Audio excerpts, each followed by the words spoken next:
100 days in office, so many accomplishments, lowered my golf handicap, my Twitter following increased by 700, and finally, we can shoot hibernating bears. My boys will love that.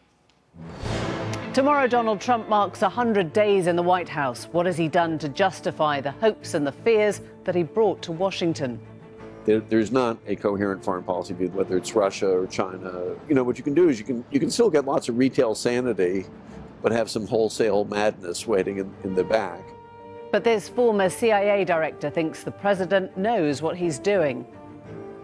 Also tonight are the Tory election strategists trapped in Groundhog Day.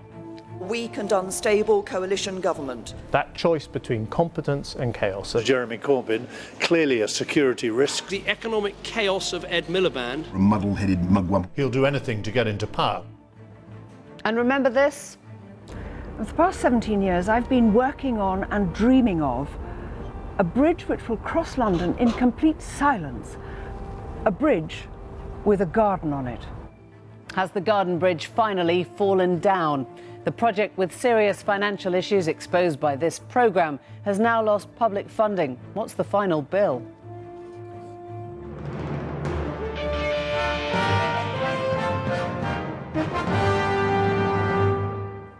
Good evening. I'm a nationalist and a globalist, President Trump declared yesterday, reminding us of one thing above all else. Trump is whatever he decides to be, based, some say, on the very last thought he's had. A chameleon who picks up the colour beneath him, endlessly adaptable in thought and tongue. Well, as he approaches his 100th day in office, he candidly admits the job was bigger, harder than he thought. He describes tonight the potential for a major conflict with North Korea, and it seems now no one's surprised. Tonight we look back at the beginning of the Trump presidency, the militarism, the diplomacy, the executive orders and, of course, the tweets, and ask if his heart is really in it for the long haul. First, here's his first 100 days in 100 seconds. It's going to be only America first. 100 days, 100 nights. For his fans, it will be a relief. For his critics, vindication. Donald Trump has governed as he campaigned. His relentless focus on ratings landed him in hot water early on. This was the largest audience to ever witness an inauguration, period. This kind of dishonesty in the media is making it more difficult. But he set about his executive orders with zeal. Then came the travel ban, blocked by the courts not once but twice. By Valentine's Day, he'd lost his national security advisor, but his address to Congress was praised as presidential. His attempts to smear Obama for spying were unsuccessful. His attempts at humour incurred the stony Merkel glare. But it was the health bill that fully exposed his frailty. A president caught between Democrats who found it too harsh, Republicans who found it too weak. We came really close today, but we came up short. Day 77 showed his military muscle. Shots fired on Assad, Syria. Was he moved by dying children or by the memory of Obama's indecision? Babies, little babies. He confirmed Neil Gorsuch on the Supreme Court. And a day later, to everyone's surprise, dropped the mother of all bombs on Afghanistan. And we will be stronger and bigger. The first 100 days of Trump has been volatile and spontaneous. Did his legion of fans or his manifold critics expect any less? I doubt it. Well, as a candidate, you'll remember he opposed NAFTA and NATO. He's now reconciled to both. As a candidate, he swore to put America first, but he has turned his military might on Syria. Trump's pulled in credible, strong people to the roles of Defence, Secretary of State and National Security, but no one knows if he trusts his own daughter's judgments more. So what does Trump's foreign policy now look like? Is he a leader or merely a boss? And is he following a strategy or just a voice in his head? Here's our diplomatic editor, Mark Urban.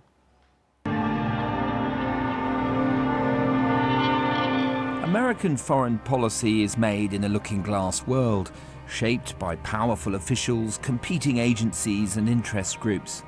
But the president's role is crucial, and this president, it's clear, puts domestic issues first. You know, we're moving awfully well. We're getting a lot of things done. I don't think there's ever been anything like this. He hasn't travelled abroad during his first 100 days, and a prevailing view in Washington is that he's devolved much of foreign policy making to his cabinet. This does not amount to a coherent view of foreign policy. There's not a coherent foreign policy view. There's not a coherent sense of what our priorities are, what our attitude towards human rights should be, how we should develop certain alliance relationships, how we should, what the long-term strategy is for dealing with opponents, whether it's Russia or China, what have you. So, what you can do is you can still get lots of retail sanity, but have some wholesale madness waiting in the back. Under Obama, the military complained of micromanagement. Trump, by contrast, has signed off broad powers to the Pentagon. From Syria to Afghanistan, Somalia and Libya, more Americans are heading in harm's way. Rules of engagement are being relaxed. And if the military wants to drop the mother of all bombs, so be it. Trump has given them what they wanted.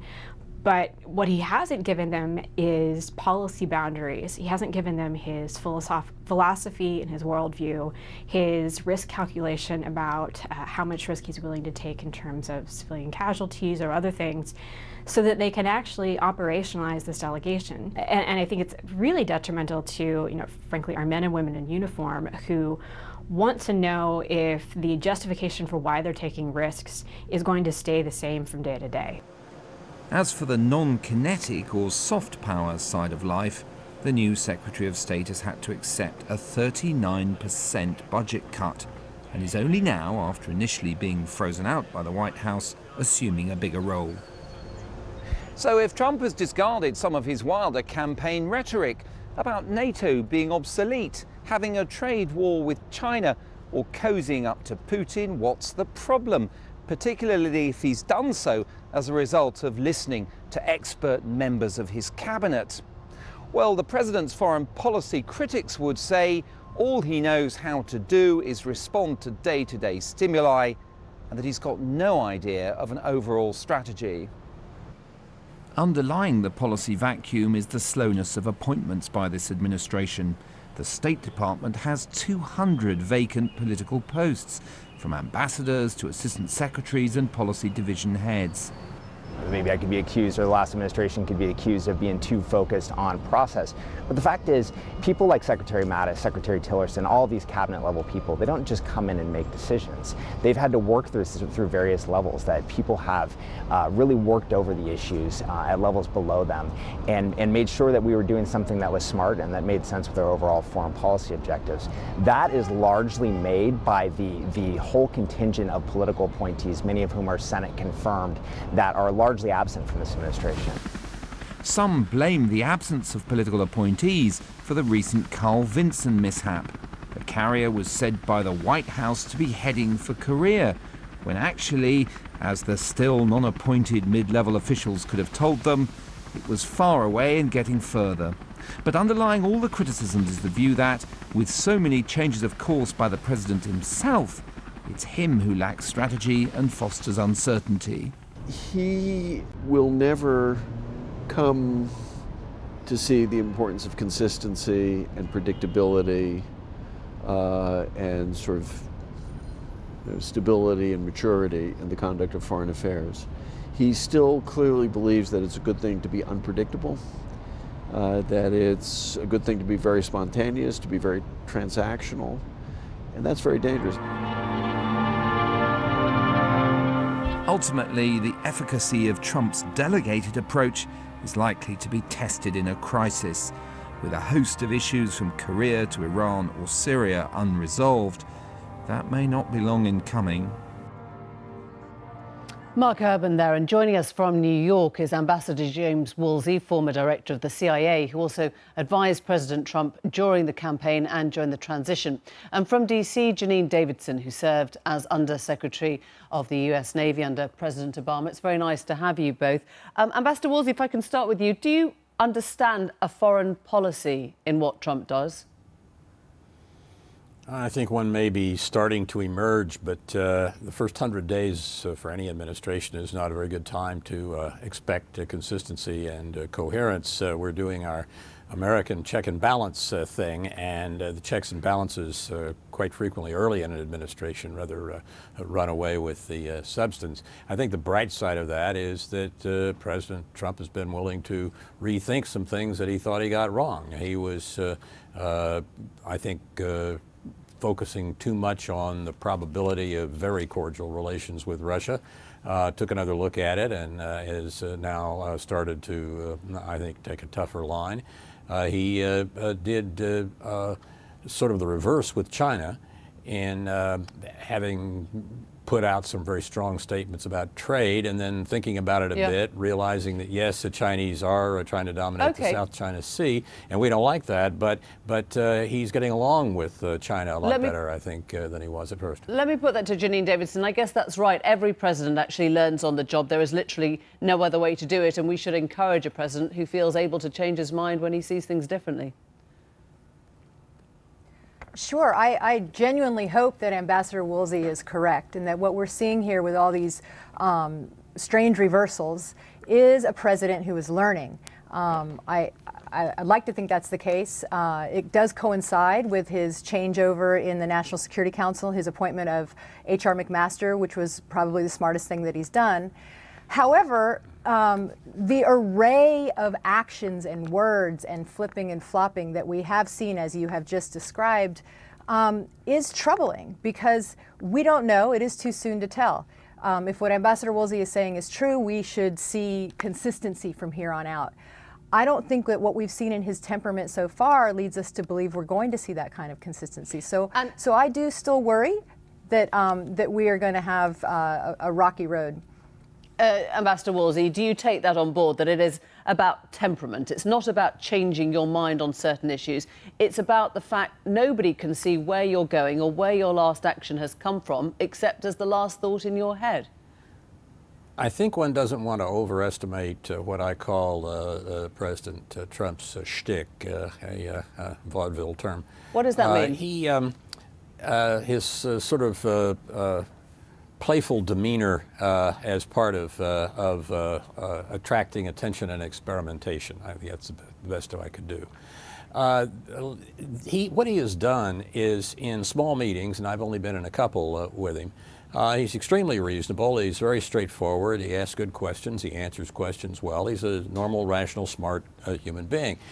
But if he goes from there, as he did after one meeting with me, out before 10, 15,000 people, he gets rather bombastic, and it's a personality trait. And a lot of people thought it was a terrible thing to be acting that way during the campaign, and then he won the presidency, and all the people who said it was crazy did not. Can you? I mean, he's now the U.S. president. He's got military men and women wondering if they're going to be asked to put on a uniform and go to war, and he's talking about bombing over chocolate cake, and he mixes up Iraq and Syria. I mean, it can't get more serious than that, can it? Well, I think he's, to those who work with him, I think he is rational and stable. And I don't think one ought to exaggerate the bombast of what I call the shtick. I think he's Janine, what do you say to that? Got a reasonable chance of being a very good president. Again, I hope what you're saying is true, but being the President of the United States is, by definition, a very theatrical role, and you have to be a grown-up about it. What you say has big consequences. Coming out of the gate like he did and saying so many of the things that he said, that you know, NATO is obsolete, now it's no longer obsolete, you know, being bombastic like that, like you described, has our allies asking questions, you know? I mean, can we trust this president? If he's going to say something one day and then flip on it the next, then how can we be trusting of him? And this is very, very important in national security. The strength of American power rests on our alliances, and they need to be able to trust us. Ambassador Wolsey? It's a somewhat bombastic way to say that our allies need to kick in 3% in NATO and they're not doing it. He could have been a bit politer and more gracious in the way he said it, but he said it in a tough manner, and it looks like some of them are starting to step up their contributions. I'm afraid that people are going to have to just kind of get used to some of his personality style. What about his policy style? Janine, let me just put this one to Janine, because he has taken more action. He's gone in where Obama was indecisive, into Syria. He's played with Putin in a way that many people didn't expect him to do. He's put people on edge to send out a message. That must be quite impressive in the way he's managed these relationships, isn't it? Well, I think some people are attracted by that bombastic style, and some people are optimistic that that's all by design. Of course, that kind of thing is only going to work once, because people are going to wonder whether the first thing that he says can be trusted at all. So it's troubling. But again, it is only the first 100 days, and I like to be cautiously optimistic about these things. I will say one thing, however, and that is his desire to delegate so much down to the operational and tactical level to the military. Now, I have great respect for the military, but they are only one voice in the national security sphere, and you need many voices. We understand. Number one. And number two, and this is very important, in order to delegate down like that, you have to be on sync with your senior advisors on your philosophy, and I'm not quite sure that we know what his philosophy is. And you have to be in a high-trust environment with your advisors, and I think it's pretty clear that we're really not there yet. You don't need a philosophy to say, I don't like to see Assad bombing children or gassing children. You just go in if you think that that's something you shouldn't cross. So he did right there, do you think? He has stood up to Syria as Obama did not. Obama talked about the red line and then shrugged and handed the problem over to the Russians. I don't think you can do much worse than that in running American foreign policy. He's also accused his allies and Obama of spying on him, which as a CIA director must have had you pulling your hair out, didn't it? This is a very complex subject, and we don't have time to deal with it here, but I don't think there was anything that ended up being untoward going on. I think everybody finally understood what had happened. The point really is that he is, I think, working at developing new ideas, at standing up for what he thinks is right, as in Syria, and becoming each day, I think, a bit more capable. And there will be glitches, there will be problems, there will be accidents. But compared with other presidents in their first 100 days, I don't think he's far back in the crowd at all. I think he's up toward the front. Very nice to have you both. Thank you both indeed. It was Lyndon Crosby in 2015 who urged the then PM to scrape the barnacles off the boat. Forget, in other words, those peripheral or social issues and concentrate on the big stuff, the economy, and make the character assassinations personal and profound. This time round, it appears Team May has taken that message to heart once more. The repeated slogans back, and the attack on Jeremy Corbyn by Boris has that whiff of the PR guru's direction once again. So are we back on Groundhog Day, where spontaneity has been shown the door? Here's David Grossman. Wish me luck as you wave me goodbye. At the last election, some people noticed, shall we call it, an eerie similarity between Lynton Crosby's attack ads on Ed Miliband and those he ran against an Australian politician in 2004. In any other line of work, this might be considered charging twice for your back catalogue. Or should we make that 3 times, because it's déjà vu all over again. Let's see if you can spot the message. It will be a choice between strong and stable leadership in the national interest, with me as your Prime Minister. The next Prime Minister walking through that door will be me or Ed Miliband. You can choose an economy that grows, or weak and unstable coalition government, led by Jeremy Corbyn. Or you can choose the economic chaos of Ed Miliband. A vote for a weak and failing Jeremy Corbyn, propped up by a coalition of chaos. Into this mix, it's not uncommon for the odd personal insult to creep. He'll do anything to get into power. We saw that when he fought his own brother. Sometimes very odd. He's just an Islingtonian herbivore, a muddle-headed, mutton-headed mugwump or whatever. All designed to get us talking about whether or not Jeremy Corbyn is a mugwump. If you are the Prime Minister, though, you never engage in the mudslinging or deviate off the core message. Do you know what a mugwump is? What I recognise is that what we need in this country is strong and stable leadership. What Sir Linton Crosby gets paid the big bucks to know is that there are really only 2 election campaigns you can run. If you're in opposition, you run Time for a Change. In government, you run Don't Risk a Change. That'll be £500,000 and a share of the ad spend, please. Well, Aisha Hazarika was special advisor to Ed Miliband during that 2015 election campaign. She's now a spin doctor and stand-up comedian. And Rebecca Lowe-Coulson was a parliamentary candidate for the Conservative Party in 2015 and now contributes to Conservative Home. So you both remember what it was like on the stump and what it was like to have Linton Crosby in charge then. Just talk us through, Rebecca, do you sense that the same strategy is being wheeled out now? Do you feel it? I think certainly the strong and stable leadership message and also the coalition of chaos message. This is very much long-term economic plan, an economic plan that is long-term. And we're going to get that 30 times a day. I think we're probably going to get it. I mean, people are already counting. This is standard political procedure these days, I think. I mean, what did you have as a candidate? Did you have it would have been the BlackBerry in the old days, but did you have your list of things that you had to get in on the doorstep? I mean, there was definitely an attempt to get candidates to distill a message for sure, and I think this is something which comes with Linton Crosby. But I think, I was running in a non-target seat, so I had a little bit more of more freedom over this.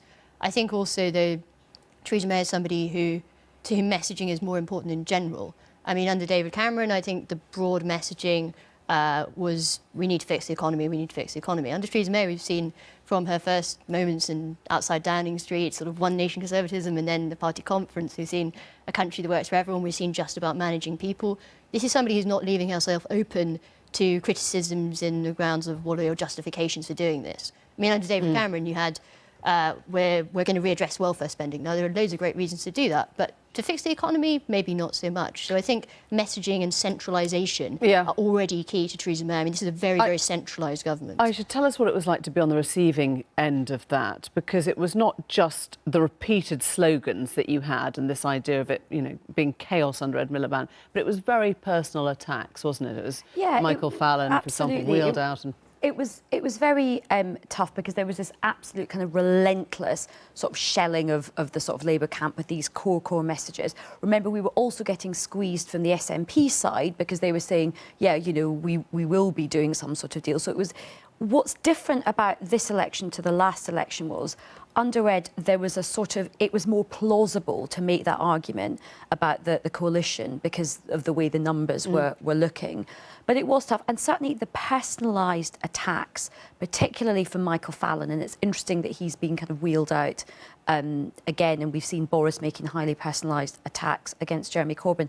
Now, that's definitely the Linton Crosby playbook, and it certainly was very, very effective at the last general election. How did you counter it? I mean, did you go into a huddle and say, what is our fight back strategy? Or did you pretend it wasn't there, or what?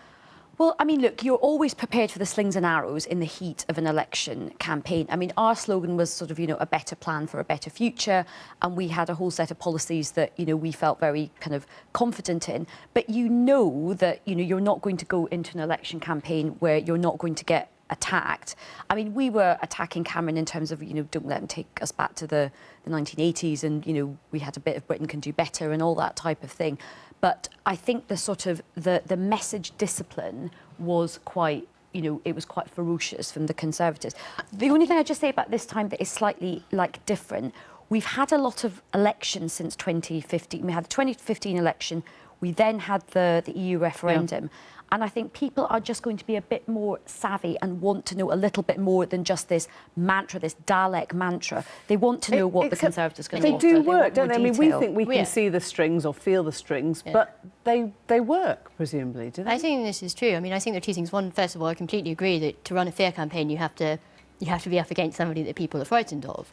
So I'd imagine this personal attacks from Jeremy Corbyn in terms of more specific, I don't know whether it's Trident or I don't know whether it's IRA comments. I'd imagine we may see this later on if the polls are starting to narrow. At the moment, it's very much, the strong and stable leadership, and it's also Brexit. So election campaigns usually, one would think, we run along the lines of leadership and the economy. Brexit has taken the place of the economy. Do you think there's a danger in them going too personal? Yeah, I absolutely do think there's a massive danger for Jeremy Corbyn or danger for the Tories? I think a danger for the Conservatives, actually. Look, nobody wants this to be a coronation for Theresa May, and I think people will think, you know, hang on a minute. It's one thing you can be nasty about somebody, but actually, what are your policies? Like what the Conservatives are doing, they're steering away from actually saying what they're wanting to do. We had Michael Fallon this week saying, we're not going to give too much detail in our manifesto. So I think they just need to be quite wary about that as well as the strategy. So what does Jeremy Corbyn have to do? I mean, is he somebody who thinks of how to cope with strategy, or does he just... I don't think he and his team are sitting there doing lots of tactical and strategic planning. I just don't think that's what his thing is. I think they will basically be doing much more of a bread and butter Labour Party issues, the NHS, Brexit, housing, education. I think they're the issues that actually the Labour Party should be focusing on. And also, I hate this phrase, but I think they have to let Jeremy be Jeremy. You know, he's a very unique... That's another slogan, Yeah, that is another slogan. I think you can spin I think you have to him. think about what these two leaders' objectives are. And Jeremy Corbyn, to some extent, you could see as being a reasonably successful leader on his own terms. He wants to change the narrative. He wants people to be talking about his issues. Does he actually want to be Prime Minister? I don't think he probably does. So on his own terms, he's already pushed the... That's quite a claim. He's already pushed he wants to be Prime Minister. Well, he said that, but he's not really acting in a way in which But I think the Conservatives just, you know, it's all very good. The polls looking, they've got to be careful about not looking too arrogant. And remember, there are lots of domestic issues that people are worried about. I think they'll be very much fighting the kind of campaign which is people already know that the Conservatives are holding the fort. This is the kind of election campaign we saw last time. This is don't risk things are going well. And Theresa May was part of that last government. Successes they had with schools, with the economy. You know, people already know this. We know that they think that Theresa May is she's also tied into and the on things Brexit as well. That didn't go so Labour well doesn't have as a well. coherent policy on Brexit. Until they do, I think it's going to be very, very hard for them to move up in the polls. We're out of time. Come back. We will Thanks. talk more slogans, and maybe they'll have gone by then. Now, if you were watching closely last year, you might have noticed a series of reports on Newsnight about the controversy surrounding the Garden Bridge in London. The plan was to build a new, flowery, pedestrian bridge across the Thames. It was backed by the likes of Joanna Lumley, George Osborne and Boris Johnson. But the scheme became bogged down by delays. We revealed investors were pulling out. There was a hole in the budget. Well, today, the plans appeared completely submerged as the London Mayor Sadiq Khan announced he won't spend any more public cash on it. Hannah Barnes did a lot of the running on this story for us, and she joins me now. Is your sense, Hannah, that this is a pause or this is the end now?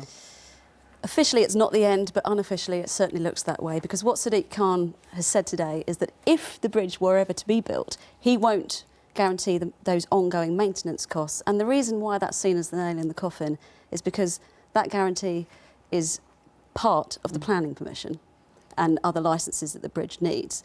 So without that, they fall foul of the planning permission. Now, of course, it's possible that the team behind the bridge, the Garden Bridge Trust, could find someone else to guarantee those maintenance costs, but it looks pretty unlikely for a few reasons. Firstly, time is not on their side. Those planning permissions expire at the end of the year. But most importantly, they haven't found people to fund the building of the bridge itself, right. Let alone ongoing maintenance costs. We know there's a £70 million shortfall currently. And there's already something like 40 million that's disappeared. Do we know where that's gone? Well, £37 million has been spent. That's gone. Where is it gone? Well, 22 million on pre-construction. That's it. There's no further detailed breakdown. We know that the engineers, Arup, have had 8.5 million. Thomas Heatherwick Studios for the design have had 2.6 million. But really, we don't know where that's gone. And if this is the end of the project, then a further 9 million will have to be paid by the government in cancellation costs. So that takes you up to £46 million. Some talk today that the Public Accounts Committee should look at this. That isn't likely to happen. They've already done so last October. And Meg Hillier, who's chair of that committee, called it a sad tale. So although the Garden Bridge Trust today are saying they're confident they can still find the money, it's looking very difficult to see where it's going to come from. OK, Hannah, thanks. Thank you very much. Just before we go, take you through the papers. I haven't had a chance to look at these, so bear with me. The Guardian has the NHS to pay £9 million to victims of the rogue surgeon. That's the man who has just been found guilty of carrying out needless breast operations on patients who are left traumatised and scarred. Ian Patterson convicted, as he has been today. The Daily Telegraph has that same story, the cover-up let the rogue surgeon play God. And this is the NHS accused of ignoring concerns over the medic, with a picture of one of his victims there. Then a line by Varoufakis, the former finance minister of Greece, who says Germany admitted that austerity would destroy Greece, and it was forced to sign up to crippling austerity policies, even though the German finance minister privately admitted he would not have endorsed the deal. That came from Varoufakis. And on the front of the Times, we've got the ISIS suspect who's been seized in a raid, an active terror plot. That is all that we have time for tonight, but we're off for the bank holiday, as I'm sure you are. Evan's back on Tuesday. Till then, have a very good holiday weekend. Good night from all of us here. Bye-bye.